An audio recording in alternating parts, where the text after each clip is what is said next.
ముందుగా ఇక్కడికి వచ్చిన సీనియర్ అలాగే జూనియర్ జర్నలిస్టులందరికీ కూడా మనస్ఫూర్తిగా ధన్యవాదాలు. నేను పెద్దగా ఏం చెప్పదలుచుకోలేదు, కానీ నిన్న ట్విట్టర్లో రేవంత్ రెడ్డి గారు చేసిన వ్యాఖ్యలపైన కొంచెం ఇబ్బందిగా అనిపించి ఒక మెసేజ్ గ్రూప్లో పెట్టడం జరిగింది. నేను ఆ మెసేజ్కి అందరూ స్పందించడం చాలా సంతోషంగా ఉంది. ఎక్కడ బాధ అనిపించిందంటే ఇక్కడున్న ప్రతి జర్నలిస్టులలో అందరూ కూడా ఆల్మోస్ట్ అందరూ కూడా షార్ట్లైట్లో చేసి యూట్యూబ్లలోకి వచ్చి అలాగే సొంత ఛానల్స్ పెట్టుకున్న వాళ్ళే. ఈరోజు మరి ఎవరిని సపరేట్గా కూర్చోబెట్టాలో నాకు అర్థం కాలేదు. అంటే ఇప్పుడు జూనియర్స్ కూడా షార్ట్లైట్లలో ఉన్నారు, మరి జూనియర్స్ ఇప్పుడున్న సీనియర్స్లో యూట్యూబ్ వాళ్ళని పక్కన కూర్చోబెట్టాలా? ఒకప్పుడు సీఎం రేవంత్ రెడ్డి గారు ఈరోజు సీఎం సీట్లో కూర్చున్నారు, కానీ మరి ఆయన సీఎం అవ్వకముందు ఇదే యూట్యూబ్ ఛానల్లో ఇప్పుడు చేస్తున్న సీనియర్ రిపోర్టర్ల ముందు చేతులు కట్టుకొని ఇంటర్వ్యూలు ఇచ్చిన రోజులు ఎక్కడ పోయినాయో నాకు అర్థం కాలేదు. అన్న నాకు మాత్రం తెలంగాణ భాష వచ్చు, నేను తెలంగాణే మాట్లాడతా, నాకు ప్రొఫెషనల్గా మాట్లాడడం రాదు. ఎందుకంటే జర్నలిజం గురించి మాట్లాడారు కదా, ఒక్కటి చెప్పదలుచుకున్నా ఏంటంటే సమాజాన్ని చదివిన ప్రతి ఒక్కరు, జీవితాన్ని చదివిన ప్రతి ఒక్కరు ప్రశ్నించే ప్రతి గొంతుక జర్నలిస్టే. అది కాదని చెప్పమనండి ఎవరినైనా. ఎందుకంటే గల్లీలో జరుగుతున్న దాన్ని ఢిల్లీ వరకు కూడా చూపించేది కేవలం ఒక మీడియా వల్లే అవుతుంది. అలాంటిది ఈరోజు డిజిటల్ మీడియాని అంత తప్పుగా మాట్లాడుతుంటే నాకు కొంచెం బాధ అనిపించింది ఆ వీడియోలు చూసిన తర్వాత. అప్పుడున్న సీనియర్ జర్నలిస్టులు ఈ డిజిటల్ మీడియాలో కనిపించిన వాళ్ళు మీకు ఎలక్షన్ల ముందు వాళ్ళను అర్థించిన సీఎం రేవంత్ రెడ్డి గారు, ఇప్పటికి కూడా రేవంత్ రెడ్డి గారు సీఎం అనే మేము పలుకుతున్నామంటే అది మాకు తెలిసిన గౌరవం. మీరు రోడ్ల మీద అవారాలు అన్నారు కదా, అది మీరు నేర్చుకున్న నైతిక వాల్యూస్ అని నేను అంటాను. అంటే ఇక్కడ మీరేం నేర్చుకున్నారో మేమేం చెప్తున్నామో ఇక్కడే అర్థం కావాలి. ఒకటే చెప్పదలుచుకున్నా ఏంటంటే ప్రతి ఒక్క రాజకీయ నాయకులు, వాస్తవంగా చెప్తున్నా ప్రతి ఒక్క రాజకీయ నాయకులు, ఇక్కడ సీఎం రేవంత్ రెడ్డి గారనే కాదు ప్రతి ఒక్క రాజకీయ నాయకులు ఎలక్షన్స్ వచ్చినాయంటే ఎలక్షన్ల ముందు ఇక మీదట డిజిటల్ మీడియా దగ్గరికి రాకూడదు. మీ వల్ల అయితే మీరు గెలిచి చూపించండి.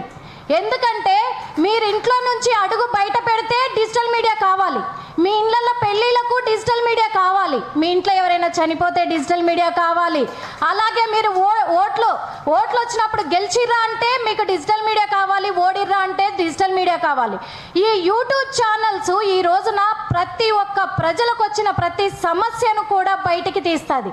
అలాగే మిమ్మల్ని ఎలాగైతే మీ వెనకాల ఉండి మీరు చేస్తున్న ఓట్లకు ప్రచారాలు ఏవైతే ఉన్నాయో ఆ టైంలో కూడా డిజిటల్ మీడియా ఉంది. ఈ రోజు మీరు గెలిచి సీఎం సీట్లో కూర్చున్నప్పుడు ప్రజలకు న్యాయం జరగకపోతే ప్రజల బాధలు కూడా చెప్పే బాధ్యత డిజిటల్ మీడియాకు ఉంది. కాబట్టి ఈరోజు ప్రశ్నిస్తున్నారు. అది మీకు ఎందుకు తప్పుగా అనిపించిందో నాకు అర్థం కాలేదు. మరి అంటే మీరేమో ఏ భాష అయినా వాడచ్చు. ఇంకొకటి, వాళ్ళ తాతలు ముత్తాతలు జర్నలిజం చేశారా?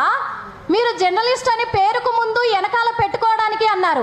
మీ తాతలు మీ ముత్తాతలు మరి సీఎం సీట్లో ఎంతమంది కూర్చున్నారు? ఎన్నిసార్లు సీఎంలు అయితే మీరు సీఎం అయ్యారో అది చెప్పాలి ఈరోజు వాస్తవంగా. ఎందుకంటే మరి మీరు ఎక్కడ జర్నలిజం చేశారో, ఎక్కడ మరి సీఎం కోర్సు తీసుకున్నారో తెలియదు, కానీ ఎవరికి తెలియనివ్వండి మీడియా. ఇంకొకటి, ప్రజల కన్నా తెలియదేమో పాపము, ప్రజలు మీరు ఏది చెప్తే అది నమ్ముతున్నారు అనుకుంటున్నారు, కానీ మీడియా మీరు చేసే ప్రతి ఒక్కటి ప్రజలకు తెలిసేలాగా ఎప్పుడు ముందే ఉంటుంది.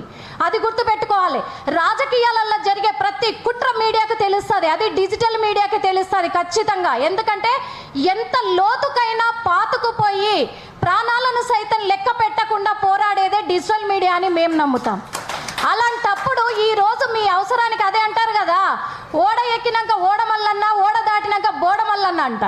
మరి నువ్వు ఎలక్షన్ల ముందు గెలిచేంత వరకు కావాల్సిన డిజిటల్ మీడియా ఈ రోజున నువ్వు సీఎం సీట్లో కూర్చున్న తర్వాత డిజిటల్ మీడియాని రోడ్ల మీద బట్టలు ఊడదీసి కొడతానన్నావు. అది అసెంబ్లీ వేదికగా ఏ సీఎం చెప్పలేదు, మరి అట్లా ఏ పొలిటికల్ లీడర్స్ చెప్పలేదు. అట్లా ఈ రోజు సీఎం మాట్లాడితే తప్పులేదు, కానీ మేము మాట్లాడితే తప్పేంటని ప్రతి గల్లీ లీడర్ కూడా మాట్లాడడానికి వస్తారు.